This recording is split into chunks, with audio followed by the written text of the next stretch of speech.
At the end of 2018, I was in a very transitional phase. I had lived my first full year in New York. I had worked on a congressional race, a very contentious congressional race. I was feeling very cool. I was like, wow, I was a region captain, field manager on a winning congressional race. I was on top of the world. There was one issue that I didn't have figured out. It was just the one thing that I didn't have figured out. Everything else was like settled. But that one thing was my living situation. I had lived for 1 year with my friend from college. I was a terrible roommate, like so messy, such a disgusting room. Did not like doing dishes. I had to throw away one of the bowls because I didn't wash it for a long time. It had food in it. It like accumulated bugs and like maggots in it, and the maggots, oh, this is so disgusting, but they spilled over the bowl like a waterfall. Anyway, I had to throw away the fork and the bowl.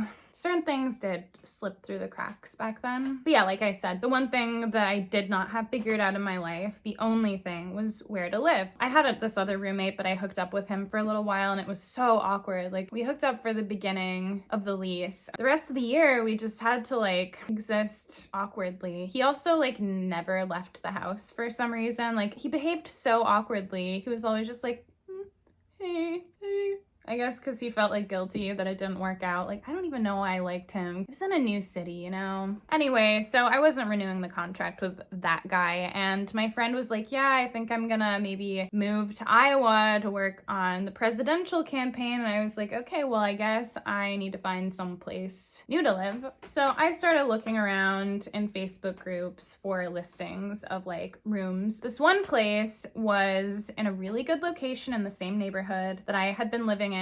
I was living in kind of the shitty part of Crown Heights. There was one coffee shop and it was closed at like 3 p.m. There was one bar, but like the bar was behind bulletproof glass. I always felt awkward about going in there and ordering because like I felt like I had to shout to be heard over the bulletproof glass. So it was in a really good location and I was like, okay, well, you know, might as well try. They said that they were like a couple that was looking for a third roommate.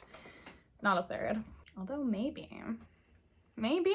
I reach out to them. They're like, cool, let's meet up. So I go to this building and immediately I'm like kind of blown away by it. I'm like, wow, like this entryway is so grand. And then the apartment itself was really, really beautiful. It was decorated with all these plants and it was like, I don't know, like indie millennial vibe. Like they had this like big red rug and like a nice couch and everything was like mismatched, but it kind of matched because it was mismatched. The woman in the couple, she had lived in this apartment for like 10 years by this point, and she had been there through like all of the different roommates, and she was like, yeah, like the vibe here was so bad when I first moved in, and like over the years I just like I've really curated a welcoming vibe. The person who lived before you in that room that you're looking at, she like was such a weird person. Like, she's like a playwright and she's very prolific, but like anytime she walked through the apartment, it was like she was a ghoul or a vampire, and like she would just like be like, hello, and then like not even stop to say hello to us. And I was like, oh my god, that's so weird. Like, I definitely would be down to have like an open and friendly vibe in the apartment. And they were like, yeah, but like one thing is that from January to April we are going to be away. I'm performing with, this was the woman, I'm performing with Courtney Love. I'm like a singer. I'm going on tour with her.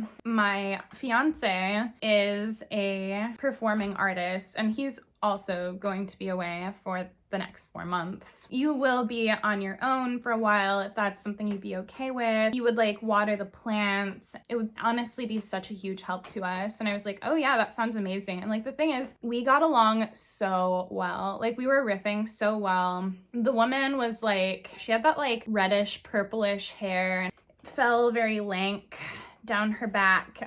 She wore these like, you know, like the tunics and big pants set. That was like her outfit. She just seemed like she could be a part of a circus. She showed me a wand that she had recently purchased at like an antique store. It was like a Mexican wand. She was like, I like used to work for this tarot reader, but she fired me because I had too much moon energy. And then the guy, the fiance, the male, He was like really attractive, more laid back, and he definitely didn't have a lot of moon energy. We have very compatible star charts, and it did occur to me that like maybe me and him would have been like better off as soulmates, but he was like a full decade older than me, maybe more. There was like one kind of weird thing that I noticed about the living room, which was the woman of the house had a bunch of like framed pictures of just herself placed around the apartment, but it was something I was willing to overlook because she seemed like a really nice and down-to-earth person. They tell me that they have like a few other people that they're meeting up with, but like they'll let me know probably by the end of the day whether or not they want me to be their roommate. And I'm like, okay, cool. I get a text from them when I'm like not even a block away. They're like, I know that it's like kind of short notice for you to decide right now, but like we liked you so much and like we would love for you to be our roommate. And I was like, this is so exciting. Like, I loved you guys. You're like fucking cool. I was like, yes, like my life is fucking falling into place. I get a message from my new roommate and she's like, how does it sound if you come over and sign the lease tonight, or like the sublease tonight, and pick up the keys? And I was like, that sounds great. She is in the middle of like doing some kind of a musical collaboration with someone. I knock on the door and like they're clearly in the middle of something. And I'm not getting the warm vibes that I'd been getting when it had just been her and her fiance. Like she kind of is like being a little bit standoffish towards me. And I'm like, okay, well maybe it's just like she's distracted, whatever, like she's working. So I sign the lease. They don't even say like, okay, well, you know, we have to get back to work. They just like start having their own conversation and ignore me. I'm not sure if I'm supposed to see myself out because my new roommate, I should probably give her a name. I'm gonna call her, she had like a weirdly masculine name. So I'll call her Gary. And then her fiance, I'm gonna call him Lynn. Gary and Lynn. Yeah, that sounds right. I don't know if she wants to continue talking to me. Like the fact that she offered me water would suggest that she did want to continue talking to me. But the fact that they like started ignoring me in the middle of the conversation would suggest they want me to leave. But like they didn't make it super clear. So I was just like, yeah, I think I'm gonna go. Thanks for everything. And they were like, okay, bye. So I left and I felt kind of weird. But I pushed the weird feelings out of my mind and I'm like, I'm sure this is gonna be amazing. Like the first meeting was amazing. So I'm sure it was just an off night. A few days after I had signed the lease, they were like, oh, by the way, like while we're gone, there might be some people staying over the course of like the first 4 months of 2019. One person who's going to stay for a really long time is our friend. He's like a voice actor. He has this really low voice and he looks like Jack Skellington and he's like so nice. I never trust people when they say that someone's so nice because that always means that they're like kind of a bad person. Okay, I'm gonna call him Wilhelm. So they have me meet Wilhelm before I go home for the holidays. I had kind of hoped that he would be hot, but he was 40 and kind of looked like a German ghost or something, and like he was dressed in a very old-fashioned German ghost-like way, but I was like, yeah, he seems nice enough. About 3 weeks into January, Wilhelm moves in. All of his belongings kind of look like they would belong to a German ghost. He has like an abalone shell that he drilled holes in and he hung from like the rack that holds the shower curtain. He hung this abalone shell with twine and it was just everything he had was very carefully selected, and it was like he had been alive for 300 years, so he knew all of these like little tricks. But he was very particular, I guess. He pretended not to be particular. He pretended to be very nice, and he was always like, we should definitely hang out. And I probably should have taken him up on it, but for some reason, I honestly can't remember why, I started to get really uncomfortable with Wilhelm. I'm not sure if it's partially because I felt like his over-enthusiasm to go out with me to these events felt like, I don't know, maybe he was putting the moves on me, but there was something else that like convinced me that he was like maybe going to murder me. I can't remember why. I never wanted to eat anything that I had like left out in the fridge because I was convinced that he was gonna poison it. I was like, he probably isn't going to murder me, but I also like, you know, there's not a lock on my door, so like I might just have to like set a trap for him at night, which like I did. Like, I had this canopy for my bed, which kept falling down because I have a cat and like she would knock it down. So instead of using it over my bed, I like placed the net around my door at night so that I would have time if he broke into my room. I know this sounds so paranoid and crazy, but like there was just something about him. I usually don't think my roommates are gonna kill me. He also would like make all of these passive aggressive comments. I know that he wants me to like clean the kitchen more, but like he never cleans the toilet. So eventually we ended up having a confrontation. He had so many opportunities to like schedule a time to talk to me. He had my phone number. He could schedule a time to talk to me, but he didn't. Instead, he waited until I had guests over at the apartment and he cornered me in my room and he knocked on the door and he was like, "We're gonna talk about this right now." And I was like, "I actually have guests over." And he was like, "No, now, because I don't know when I'm gonna see you next. Like, you always have your door closed." And I'm like, "Yeah, to keep you out." He starts going in on me and berating me about like how I like cleaned the oven one time and the rest of the time I've never cleaned the kitchen. Like, there have been spots on the kitchen floor since before he got to the apartment, and like I've never even bothered to clean those spots on the kitchen floor. And I'm like, okay, well, maybe they were fucking a part of the apartment when I got here too. Like, why is it my responsibility to clean the spots on the kitchen floor? And if you notice the spots on the fucking kitchen floor, then you can clean them up.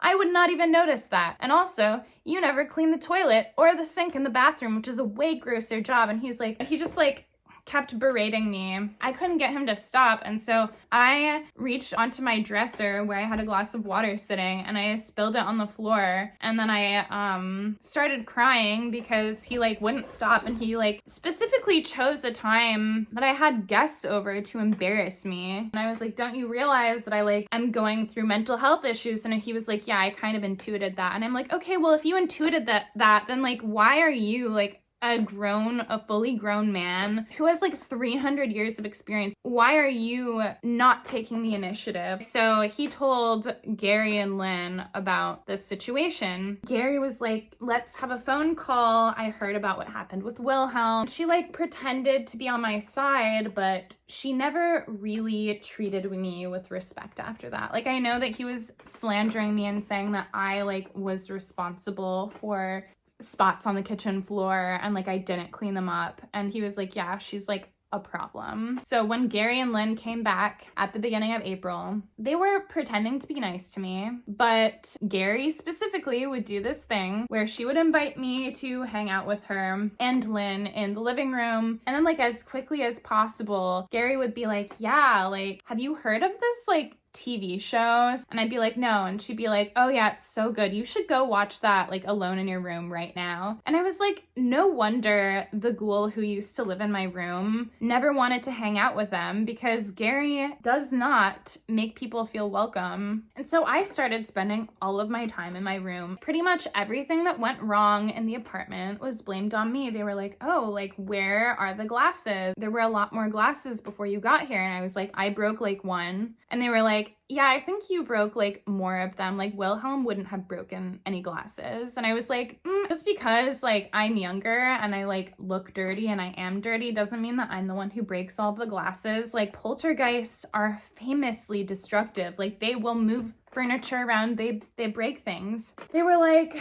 "It's your fault, and also like I don't really want you using the cups because like they have sentimental value." They were like cups that you could go and buy at Salvation Army. Like, they were very nondescript like glasses. Like I said, I have a cat. She's a long-haired cat. She's very cute. She's very beautiful, very silky, very soft. But one thing about a very beautiful long-haired cat is that they produce a lot of hairballs. Like, if you've ever seen a hairball, it looks like a tube. It looks like a little poop that's the same color as the cat's hair. So it looks, with a like black-haired cat, a lot of the times it's like a dark brown or black hairy tube that could be mistaken for a poop. She would leave hairballs around sometimes, and Gary would be like, "Yeah, your cat pooped outside of the litter box again. Like, I found a poop on the floor, and like I'm pretty sure there's something like physically wrong with her." And so I don't feel comfortable living with someone who's like not taking their cat to the vet when they're clearly sick. And I was like, "No, it's actually not a poop, it's a hairball." And she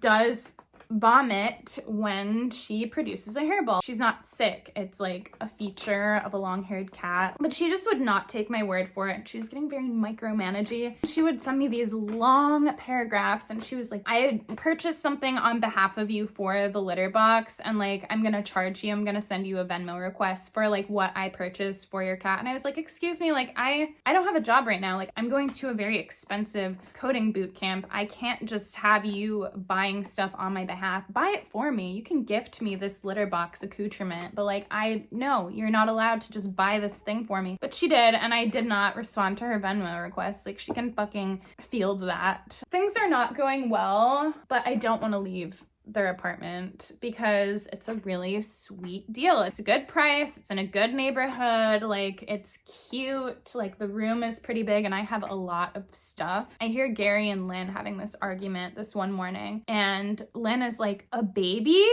And Gary's like going on this tirade about like not wanting to keep the baby, but he's like, I want to keep the baby. And I'm like, oh no, they're having a baby and then they're going to kick me out of this apartment. But then I notice that they start having the same argument again and again, exact word for word. They're having this argument and I'm like, wait, they must be running lines. I ended up watching the TV show that he was running lines for. He didn't get the part, but it was Mrs. Americana. So I obviously don't want to leave this apartment, and despite the fact that we have our differences, it doesn't seem like she wants to kick me out because we have this house meeting and she's like, okay, well, like, are you finding things good? Like, blah, blah, blah. By the way, next month, like, they're going to be raising our rent a little bit. I hope that's okay with you. And I'm like, okay, phew, like, they don't want to kick me out. So that's great. Oh, and at this house meeting, I'm like, hey, by the way, my sister is graduating from her PhD program and I'm going to the UK for like 3 weeks. And can you watch my cat?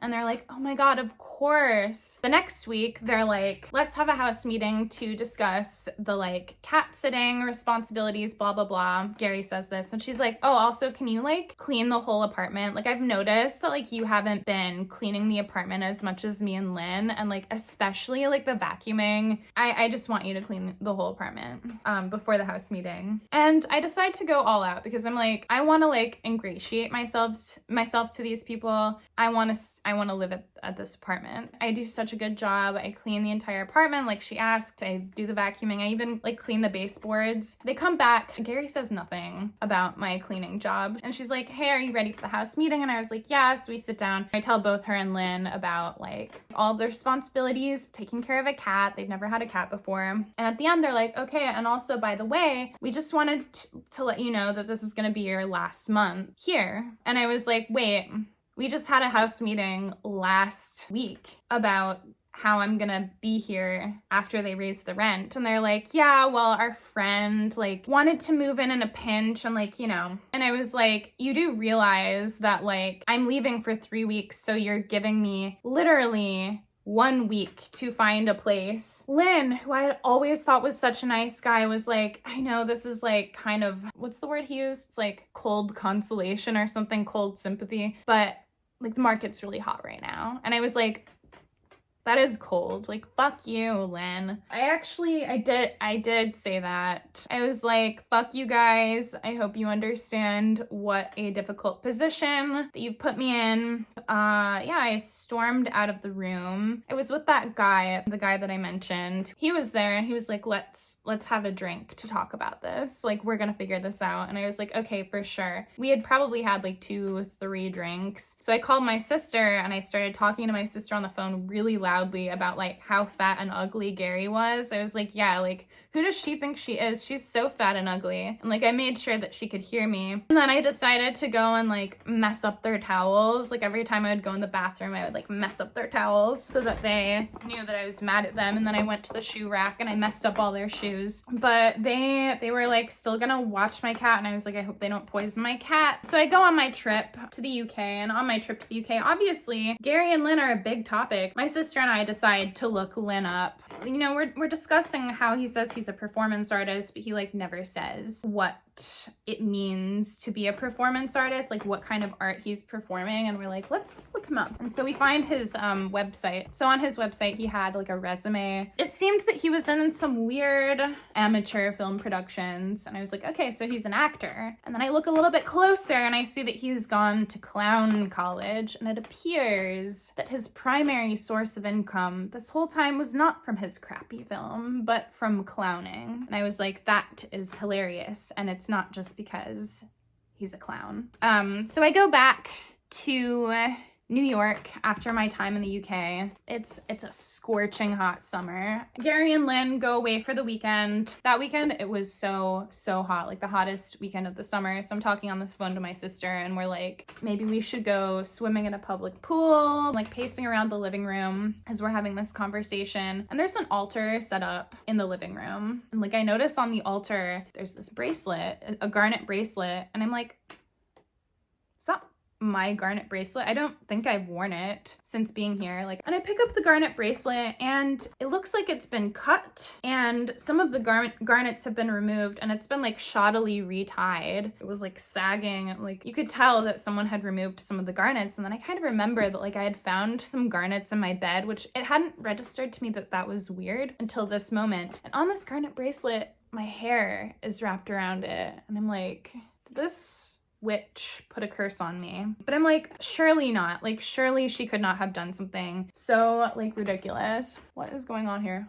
So I go back into my room to check and I'm like, well, maybe she has like an identical garnet bracelet. So I go in and I had kept my garnet bracelets in my desk drawer. And in my desk drawer, they were in a box, a silver box. One of the garnet bracelets, it had fallen off my wrist at one point. And so like several of the garnets had broken off of the bracelet. And I had that bracelet inside of a plastic bag with the like loose garnets to keep them all together. And then I had a second garnet bracelet to like replace the broken one that was outside of the plastic bag, but they were both in this silver box. I look in the silver box and there is only one garnet bracelet in the silver box, and it is the fully intact one, which has been put into the plastic bag that I used to contain all the pieces of the broken one. And I'm like, oh my god, she totally fucking did witchcraft on me. I also had 5 years of bad luck after this experience, so I do think that she cursed me or maybe like put a hex on me. I'm not sure exactly, but I know that she cursed me, but I feel like she cursed herself a little because about a month after I moved out, she was like, hey, just so you know, like we have bed bugs, and they were like kind of trying to blame it on me because like, I don't know, I guess they thought I was dirty. And I was like, yeah, I don't have any bed bugs. Like we checked, no bed bugs. I have not had bed bugs ever since then. So she had bed bugs and it was the person that she replaced me with that probably brought the bed bugs, or maybe she got them on tour. But I thought that was hilarious that she got bed bugs and she blamed it on me, but it was all her. And then she also couldn't afford to live in that apartment for that much longer. So fuck you, Gary. You're still fat and ugly. Just kidding. That's so mean. Yeah. So anyway, that's the story of how I lived with a witch and a clown. I'm gonna have to make a video about the apartment that I moved into because that was so cursed. It was so cursed. And it was Gary's fault. Oh.